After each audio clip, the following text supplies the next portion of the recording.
Olá, amigos, sejam todos muito bem-vindos a mais um programa A Vida Continua. Hoje nós vamos continuar com o capítulo 21, parte 2, mas antes vamos dar boas-vindas à Thelma. Tudo bem, Thelma? Tudo bem, Márcia? Olá, amigos. Estamos aqui mais uma vez, com muita alegria, para dar continuidade ao nosso estudo.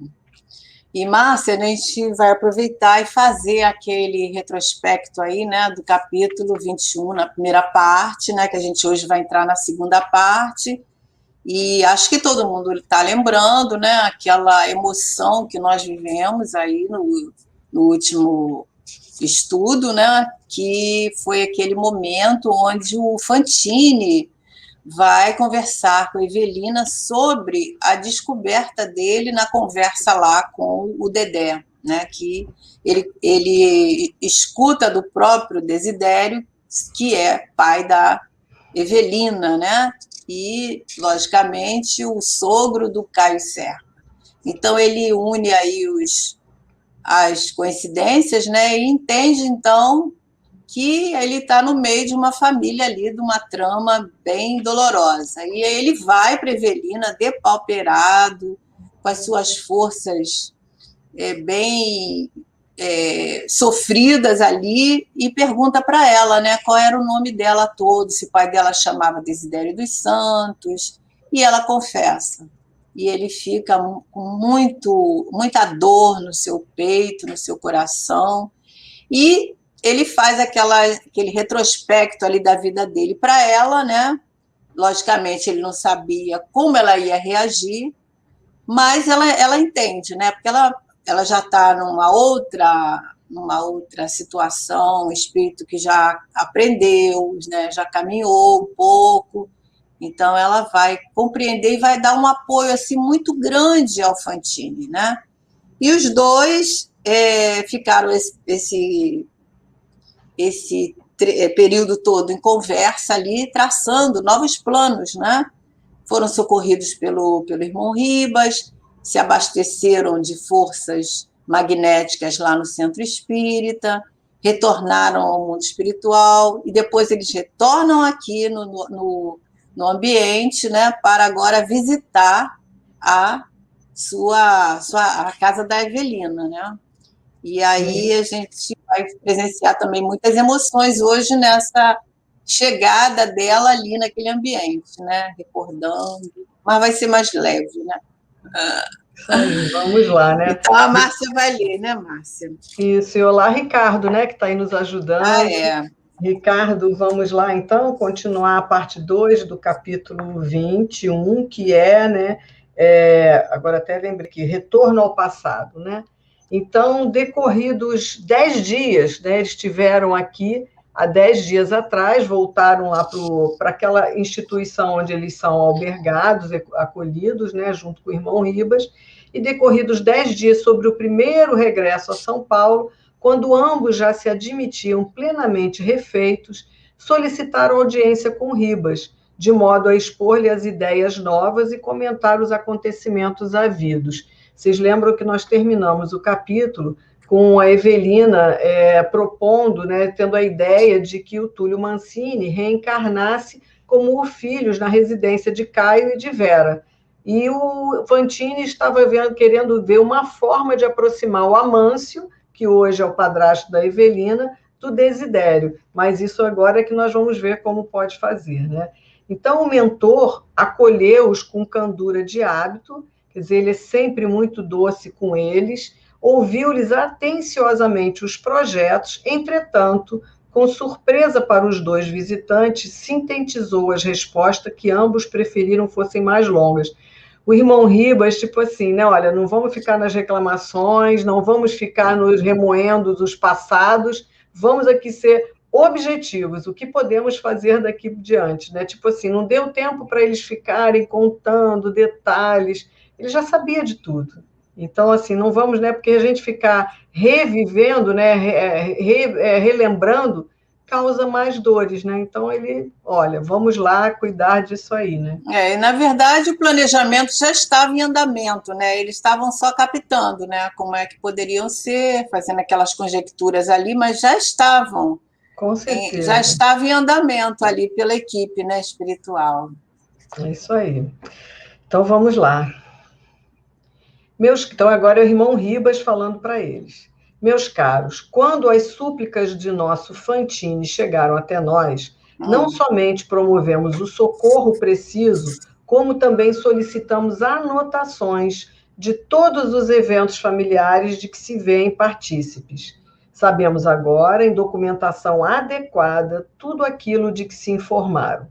Quanto aos nossos deveres de ordem moral, já nos entendemos aqui suficientemente em dilatadas entrevistas. Orientação possuímos. Como é fácil de entender, alcançamos a faixa de ação plena no trabalho espiritual que vocês, aliás, reclamaram por reiteradas vezes. Então, aqui ele está dizendo, olha, já vimos tudo, já analisamos tudo que vocês viveram, soubemos de todas as histórias, e tipo assim, vocês já aprenderam o que tinha que aprender no aspecto moral, então agora vamos agir, trabalhar, né? Então, será justo, aí aqui Ernesto pergunta, será justo continuar agindo em favor dos nossos? Indagou-se no sincero propósito de acertar, né? Aí o irmão Ribas fala, obrigação, meu amigo, isso é nossa obrigação, declarou Ribas. Os que conhecem precisam auxiliar os que ignoram, e não apenas auxiliar simplesmente, mas auxiliar com muito amor. Então, o que a gente vê, né, que a gente também tem esse ensinamento, né, Thelma, de que aqueles que vão sabendo um pouquinho mais, que já estão um pouquinho mais à frente, a nossa obrigação, Deus, todos esses, de ajudar quem tá ainda um pouquinho a passos um pouquinho mais lentos, né? Certamente. Temos que dar apoio, né, àqueles que ainda estão... Sempre tem alguém à nossa frente, sempre tem alguém à nossa retaguarda. Então, é nosso dever colaborar, ajudar, apoiar, né? E é isso que eles estão aprendendo a fazer. Então, nesse caso, é muito benéfico, né? Porque o Desidério e o Amâncio, todos eles ali é um núcleo de espíritos que precisam desse ajuste, né?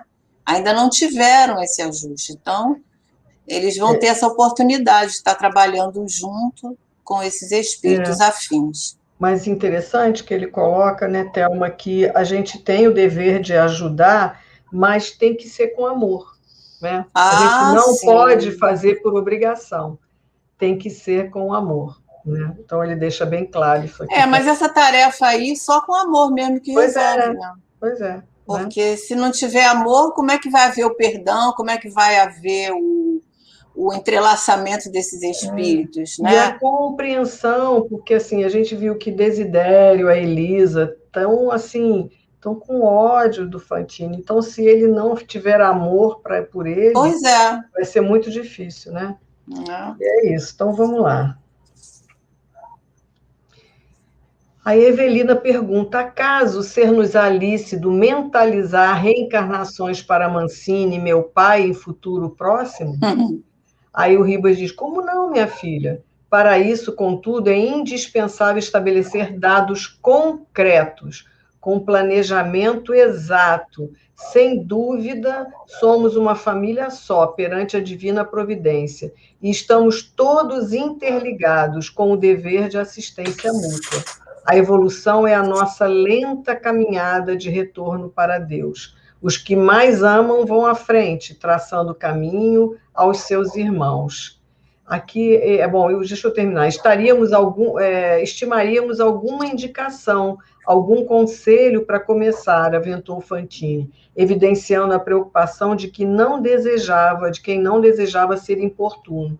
Então, aqui ele fala bem claro, né, Thelma, que tem que ter planejamento, detalhes, tem que saber tudo, tem que ter muito certinho. E aí a gente lembra do capítulo 13, né, Missionários da Luz, com a reencarnação do Segismundo, como aquela engenharia toda, todo aquele trabalho para planejar a reencarnação. Então, do mesmo jeito vai ter que ser aqui, né, quando ele diz que temos que ter aqui, né, o trabalho detalhado para poder planejar isso, né? Por isso que eles vão elaborando aquelas fichas, vão fazendo todo, é como se a gente tivesse um arquivo, né? como os nossos arquivos que nós vamos elaborando aqui, toda aquela anamnese, todas as necessidades do espírito, em todos os âmbitos, é uma trabalheira, né? Por isso que lá no nosso lar tem o departamento, né, das reencarnações, aonde ali existem aqueles engenheiros, né, que trabalham planejando, fazendo aqueles mapas, né, o mapa genético, o mapa espiritual, o mapa das encarnações passadas, então vão fazendo todo aquele planejamento ali grandioso, aí a gente vê quanto trabalho que dá para nós reencarnarmos, né? Exatamente. Tem vezes que a gente tem um pouco de acesso e noção de tudo isso e participa, e tem vezes que não. Tem vezes que eles decidem tudo por nós, por não termos condições de participar, e a gente reencarna. E a gente percebe aqui que não tem um pensamento, um ato de nossas vidas que não esteja registrado, para que a gente possa, eles possam ser estudados para ver o que é melhor para nós numa próxima encarnação, né? Porque toda reencarnação é para dar certo, né? Não existe reencarnação que não é para dar errado. Exatamente. Sempre é um plano de ação para dar certo, para nos impulsionar para a frente, para o alto. Então, exatamente, é um trabalho imenso desses companheiros, né? Por isso que a gente tem que ter muito amor à nossa existência, à nossa vida, né? Quando a gente, às vezes, acha que a vida não tem sentido, que a gente não sabe. Muitas pessoas falam, não sei para que eu existo, né? Então, nesse momento, a gente está está infringindo a lei divina, porque a vida é de Deus, e Deus nos dá essa oportunidade grandiosa para valer a pena, né? Tem um porquê da gente existir. Não, e mais ainda, a gente sabe que tem um planejamento para tudo na nossa vida, né? Então, a gente tem um plano a cumprir, né? Então, vamos lá. O orientador resumiu: estamos com esclarecimentos de 10 dias passados. Enviarei observador imparcial ainda hoje a São Paulo, porque a gente vê que os dois estão envolvidos emocionalmente, eles não têm condições de, talvez, ter a noção exata do que está acontecendo em função deles estarem envolvidos. Então, ele vai mandar um observador imparcial ainda hoje a São Paulo, para conhecer as condições gerais dos irmãos implicados no assunto. Né, já se passaram 10 dias, né? Ao passo que vocês dois, amanhã mesmo, poderão visitar o sul paulista, buscando o necessário contato com os familiares que ainda não puderam rever. De volta, amanhã à noite, entraremos em estudos produtivos, de vez que disporemos de elementos esclarecedores, atuais e corretos. O entendimento foi encerrado. Então, a gente vê aqui que o irmão Ribas foi, assim, muito objetivo na conversa. No dia seguinte, em condução regular da cidade espiritual para o mundo físico, os dois amigos atingiram a cidade, em cujos arredores Amâncio edificara o ninho doméstico. Amâncio é aquele que ficou casado com a mãe da Evelina, a Brígida. Seguida por aquele que se lhe fizera irmão e benfeitor inseparável, Evelina transpôs os umbrais da antiga residência. E é interessante aqui a gente ver, né, Thelma, que eles vão em transporte regular, porque a gente também vê em vários livros, muitos espíritos já volitando nesses espaços. A gente sabe que eles já cresceram, já evoluíram, mas a gente vê que tem os transportes, como nossos transportes aqui, né, para fazer, eles talvez ainda não tenham alcançado a condição de virem volitando, então eles vão vir nesse transporte regular, como qualquer outro. Da outro transporte, nós vimos que era uma caravana toda bem cuidada, com aqueles que estavam bem assistidos, que iam fazer as suas visitas aos seus lares, não só eles dois. Agora não, agora está como se estivessem indo trabalhar, exatamente, estão indo trabalhar, né? E esse progresso no mundo espiritual é como eles também, agora eles conversam pelo pensamento, mas eles se descobriram assim, então tem etapas, né? Eles não estão há tanto tempo para estarem volitando, estarem fazendo essas viagens, vai demorar um pouquinho, a gente lembra do próprio André Luiz, né? Naquelas viagens ali em nosso lar, até os mensageiros, ele vai de Aerópolis. Ele vai O de mentor Aerópolis. deles ali, o instrutor, tinha condição de outro jeito, mas vai com eles porque eles ainda não têm condição Mas ele de explica, montar, né? né? Exatamente. É uma subida gradualmente, o progresso é Exatamente. gradual, né? Uhum. Então, eu achei interessante essa questão do observador também, que, no caso aí, observar os fatos que estavam sucedendo, porque a gente vai ver mais para frente aí que a mãe vai ser internada, vai dar continuidade ali à história. Então, esse observador, a mãe que eu digo, a mulher do Fantini, né? Daqui a É, pouquinho ela vai ser internada e tal. Então, esses fatos, eles vão sendo anotados, né? Também por esses observadores. E nessa equipe, eles não descrevem, mas deveria ser uma equipe de relativo porte, né? Cada um com uma função, porque eles exatamente. estão fazendo o planejamento aí já para a reencarnação de alguns, né? É isso. Então vamos lá. E foi um doce voltar aos dias da meninice. A Evelina, então, vai visitar a casa dos pais dela, né? Parecia-lhe estar regressando sequiosa de afeto ao domicílio solarengo, como nos tempos da juventude, quando se lhe abriam as férias escolares. Vocês lembram que a Evelina estudou sempre em colégio interno, então nas férias é que ela voltava para casa. Além o pomar farto, aqui a porteira vestida de trepadeiras silvestres. Mais alguns passos, o pátio enorme, espraiando-se na direção dos largos terreiros de tratamento do café. Apoiando-se no braço do amigo, a moça caminhou até a porta de entrada, sob o império das reminiscências que lhe senhoreavam a alma. Atravessou-a com o enternecimento de quem penetra um local profundamente sagrado ao coração, que deve ser, né, quando a gente vai voltar para visitar o nosso lar, né? Nossa Senhora, que emoção isso deve ser. O mesmo ambiente revestido de paz, a sala de visitas, com o velho mobiliário que lhe falava tão alto a lembrança, o relógio de parede que a genitora se orgulhava de haver recebido dos avós, os tapetes em pele dos bracaiás são jaguatiricas, que Amâncio abatera nos seus áureos tempos de caçador, quando de várias incursões em Mato Grosso. O lustre de 5 lâmpadas que pendiam do teto e o piano em que tantas vezes acompanhara extasiadas os ágeis dedos maternos nas interpretações de Chopin. Então, aqui a gente vê ela recordando, né, todo esse ambiente da casa dela, tudo que ela viveu ali, todas aquelas emoções, né? Você está falando da emoção, eu estou lembrando que tem um programa na televisão aos sábados, né, que eles montam um cenário de determinada Ah, já vi. família, né, ou então determinada pessoa, personagem aí famoso, né, e levam aquela pessoa lá naquele ambiente, trabalham direitinho, fazendo igual era, né, a infância. A gente que não viveu se emociona, imagina quem viveu ali, né? Então, eu acho que é uma emoção semelhante que a Evelina estava sentindo, né?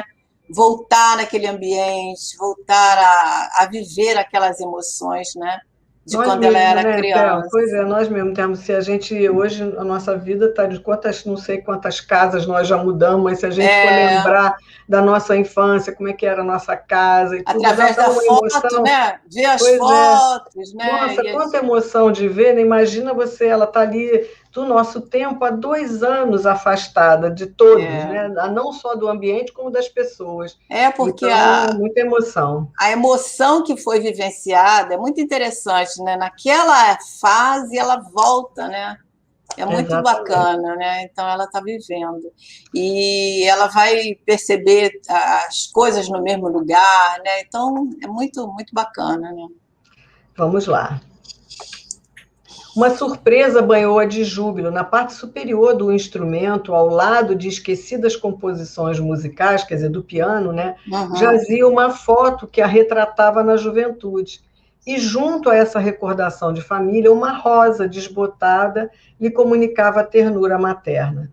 A moça correu para a varanda lateral, em que Amâncio e a esposa costumavam descansar, após as refeições, e ali os encontrou em serena palestra, cada qual em sua poltrona. Então, dominada por indizível emoção, ajoelhou-se diante da genitora, em cujo rosto descobriam mais rugas emolduradas por mais amplas faixas de cabelos brancos. E, depondo a cabeça em seus joelhos, chorou convulsivamente, como fazia nas contrariedades e caprichos da infância. Ah, imagina que emoção ela vê a mãe, Thelma, não é? E aí a gente pode comparar assim, né? O lar do Fantine estava cercado pelo ódio, pelo ressentimento, pela mágoa, pela dor, né? O lar do Amâncio e da Brígida, embora tivesse tido toda aquela situação, mas eles construíram ali em cima de um carinho, né? A gente vai ver como é que ele trata ela. Então, é um lar onde tem amor. Então, a gente vê a nossa ambiência, como é que ela fica. Como muda, né? Como muda. Um lar de harmonia, um lar harmônico. Esse teor vibratório, né? Que a gente pode analisar um e o outro, né? Onde tem amor, sempre é mais leve, né? Mais doce. Nos dá essa emoção que ela estava vivendo ali. Então, vamos lá. Dona Brígida não lhe registrou a presença, né? Então, ela não viu, né? Assim, em espírito, ela não teve nenhuma sensação. Em sentido direto, olha só, ela não teve a visão da filha. Entretanto, parou o olhar cismarento no arvoredo próximo, sentindo de súbito intraduzíveis saudades da filha. Representaram-se-lhe lágrimas que não chegavam a cair. Que vontade de rever minha querida Evelina. E às vezes não tem isso, Thelma, a gente está assim, né? Daqui a pouco lembra de alguém, eu que já perdi minha mãe, meu pai, meu marido, então assim... Não perdeu, desculpe, né? Que não estão mais aqui. Pois é, a gente tem sempre o hábito, mas não estão mais aqui fisicamente, né? Não estão mais aqui fisicamente, aí às vezes vem aquela lembrança, a gente fala, nossa, será que estão aqui acariciando a gente, né? É isso que ela está, a Brígida está sentindo. Às vezes uma frase, né, que a pessoa falava, uma palavra, isso tudo demonstra que são as captações, né? Porque assim como nós sentimos saudade dos nossos entes queridos, eles também sentem saudade. Basta a gente ver aí a vontade que a Evelina e o Fantine tinham de retornar ao lar, né? Exatamente. Então, essa saudade é de ambos os lados. Então, o momento que a gente lembra, às vezes eles não estão no ambiente, mas lembrou. Então, como o pensamento que liga, né? É a força motora, né? Então, aí a gente vai perceber essa vontade, presença. Né? É isso. Vamos lá, vamos continuar. Força motriz, né? É isso aí. Então, a mãezinha dela fala, ai, que vontade de rever a minha querida Evelina. E esta, que lhe captava os pensamentos, respondia, mamãe, mãezinha, eu estou aqui. Escoado alguns minutos de silêncio, o dono da casa, que ainda se achava sob a curiosa observação de Ernesto, então assim, Evelina estava ali junto da mãezinha, e o Ernesto foi para junto do Amâncio, né? Então, ele estava ali, sob a curiosa observação de Ernesto, a examinar nele os estragos do tempo. Endereçou o expressivo olhar à companheira e indagou, por que parou a conversa, meu bem? Pensando em quê? Quer dizer, ela ficou pensativa e ele disse assim, de que você está pensando, né? Carregava-se-lhe a voz da gentileza característica do homem que não se permite deteriorar a devoção pela mulher depois do casamento, surpreendendo Fantine pela delicadeza com que se vazava. Olha, porque a gente já soube pelos outros capítulos que desse tempo, da morte deles, né, da desencarnação, 2 anos, mas que Desidério conta a história, elas se vão 20 anos. Então, aqui, Ernesto está percebendo que, apesar já dele estar quase, ou praticamente 20 anos com Dona Brígida, ele ainda tem um carinho imenso, um amor imenso pela esposa ali, né? E sempre tratando ela com muita ternura. E a gente vê que todos nós temos qualidades, né? Porque ele teve toda aquela situação, né, que gerou esse crime, participação e tudo mais, mas ele tem uma índole muito boa, ele é amoroso, ele trata ela muito bem, esse lar cheio de amor, como a gente já observou. Então, há ali uma coisa boa, o lado bom ali desses dois espíritos, né, que trazem virtudes no coração, né, a brandura, a pacificação, o carinho entre os dois, são conquistas. Então, todos nós temos as nossas conquistas. A gente pode conquistar, pode evoluir, pode crescer, em que pese vamos estar lá marcados por aquilo que nós fizemos. Mas a gente pode evoluir, né? Lógico. E ter outras formas, né? Então vamos continuar. E aí ela responde para ele, né? Não sei explicar, Mâncio, anotou Brígida, mas venho sentindo imensas saudades de nossa filha. 2 anos de ausência, quer dizer, tem 2 anos que eles desencarnaram, né? E mais concentrada. Por que haveria de partir assim tão cedo, né? Porque a gente sabe que a Evelina desencarnou aos 26 anos de idade, então ela está aqui questionando por que a minha filha foi embora tão cedo. E ele responde para ela, tolinha, o irremediável pede reesquecimento, o passado não volta. Aí ela fala, mas eu creio, porém, que haverá outra vida, na qual se encontrarão os que muito se amaram neste mundo. E ele diz, os filósofos dizem isso, mas os homens práticos afirmam, e com razão, que nada se conhece dos finados, além da certidão de óbito. Então, a gente vê aqui que ele já é mais ligado às questões bem mais material, prático, né? Mais prático. Olha, morreu, acabou. Né? Ele diz assim, e essa não tem certeza, né? E essa resposta é a resposta de muitos, né? Ninguém voltou para contar, então todo mundo fala isso, mas você já viu alguém voltar para contar?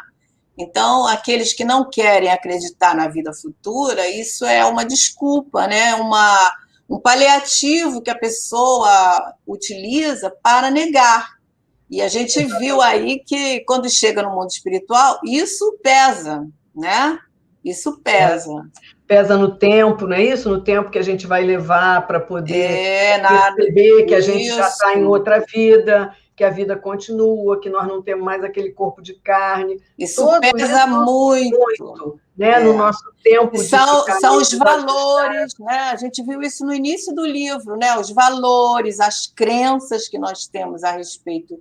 A própria Evelina, ela teve uma dificuldade devido a essas crenças, né? Porque ela tinha dúvida, né? Ela tinha aquele período que eles ficaram lá digamos, perturbação espiritual, né? Que é o período que a gente demora para conscientizar da nossa realidade. Ela teve essa mesma e a gente entendimento aí. E a gente já viu que o Ernesto um pouquinho menos, porque ele, antes de desencarnar, ele começou a estudar. Já lia, apesar de não ser uma pessoa religiosa, não ser ligada à religião, mas começou a estudar, né? Enfim. Mas é isso. Então, a gente está vendo aí, a dona Brígida está nessa dúvida, e o Amâncio dizendo, que até que a gente saiba, a gente só tem a certidão de óbito deles, né? Então, vamos lá, Ricardo. Nesse momento, Ernesto tateou-lhe a cabeça com uma das mãos. Então, o Ernesto bota as mãos na cabeça de Amâncio, né? Como a pesquisar-lhe as elucubrações e manifestas. Identificou-lhe cravadas na memória as cenas vivas do assassínio de Desidério, mas profundamente bloqueadas nos escaninhos da mente, quer dizer, bem lá no subconsciente na consciência dele ele tinha o entendimento, mas ele bloqueia, bloqueou o acesso a tudo isso que ele viveu. Né? Porque como ele é descrente, dizem que a mentira, tanto você afirma que aquilo passa a ser verdade, né? Então, no entendimento dele, foi o Fantini o culpado e... mas ele até... mas ele sabia. No entanto, algo lhe dizia no íntimo que não lhe era lícito convocar o espírito do companheiro a qualquer estado negativo, absolutamente inútil, quando tudo lhe fazia crer que Amâncio se transformara num esteio de trabalho respeitável para as famílias numerosas. Então, aqui a gente está vendo que, assim, não era lícito ele fazer com que aflorasse essas memórias ao Amâncio. Até porque ele se transformara, né? Esse trabalho respeitável aí, ali o que dá a entender no livro é que era uma fazenda onde eles tinham empregados, né? E todos viviam ali felizes naquela harmonia ali, daquele ambiente, né? A gente vai ver depois que ele cuidava muito bem de todos os seus empregados, né? Pois é. Assistia na doença e tudo. Talvez a gente não veja isso hoje, mas ele era muito bom. Esse lado bom que ele tem. Ele tem muitas virtudes, embora seja um homem prático, um homem que não enxerga a vida espiritual, mas todos nós temos esses pendores, né? Está na nossa bagagem. Então, via-o ali não somente devotado e terno para com a mulher que lhe fora vítima, porquanto era fácil adivinhar-lhe igualmente a condição de administrador estimado e digno, ó, tá vendo? Ele era um administrador estimado, quer dizer, aqueles que eram os seus funcionários, seus trabalhadores, gostavam dele, através dos empregados tranquilos e felizes, que se lhe aglomeravam em derredor da casa. Olha que bênção isso. Então, além disso, pensava, por que haveria de acusá-lo se ele, Ernesto, apenas não exterminara Desidério por falta de pontaria? Quer dizer, quem é ele para acusar o Amâncio se ele também atirou? Ele teve intenção, né? Também, e praticou o ato, ele só não acertou o alvo. Só não acertou, pois é. Né? A intenção é tudo, né? Pois é. Perante Deus e a própria consciência, não seria tão criminoso quanto o amigo que tivera a infelicidade de atingir o alvo? Então, aqui eles estão vendo, né, que ele vai ser tão culpado. Então, não é justo que ele perturbe o companheiro se ele mesmo também é um devedor. Também é responsável, Também é um responsável. Isso aí. Vamos lá, Ricardo. Semelhantes reflexões escaldavam-lhe a cabeça, quando escutou Evelina que se queixava em pranto para o coração materno.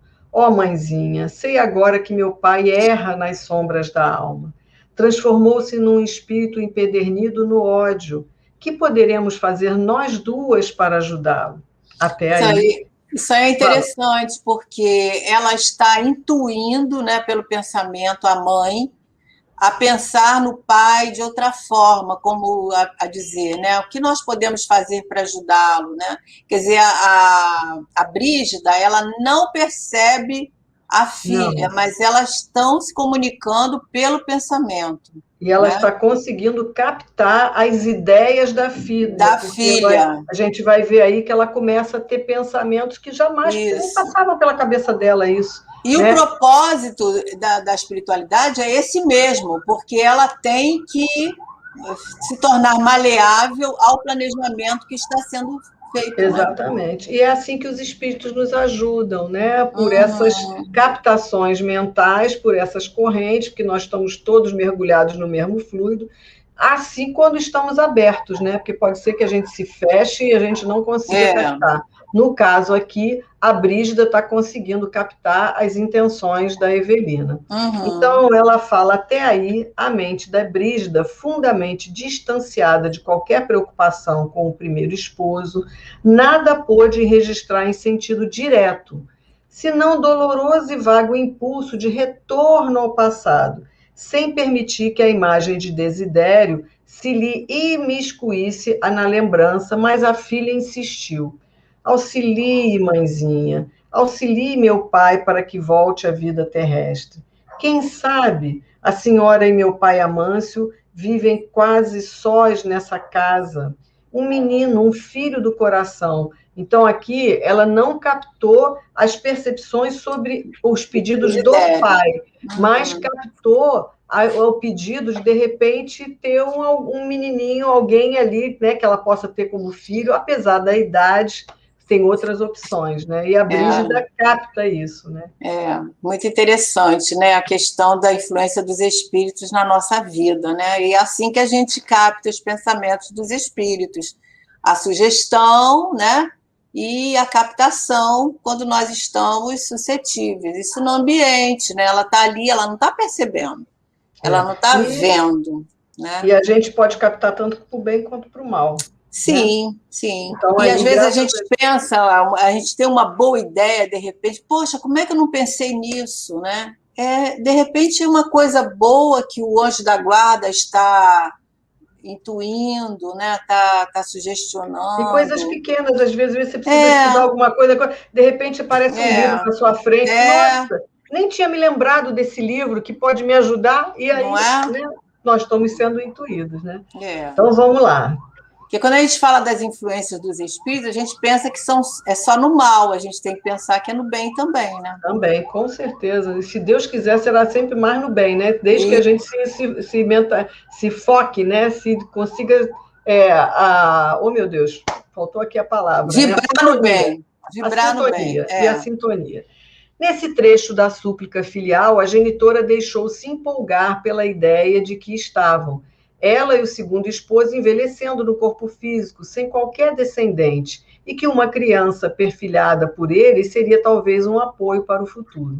Ao contato das palavras de Evelina, cresceram-lhe os pensamentos nessa direção, e passou a refletir e refletir. Um menino, alguém que lhes povoasse a existência de esperanças novas, alguém que lhes continuasse a sustentação dos ideais de trabalho naquele diminuto recanto de solo. Movida pelo entusiasmo da filha, que lhe assimilava os pensamentos de adesão ao tema fundamental da mensagem, de alma para alma, Brígida sondou o companheiro.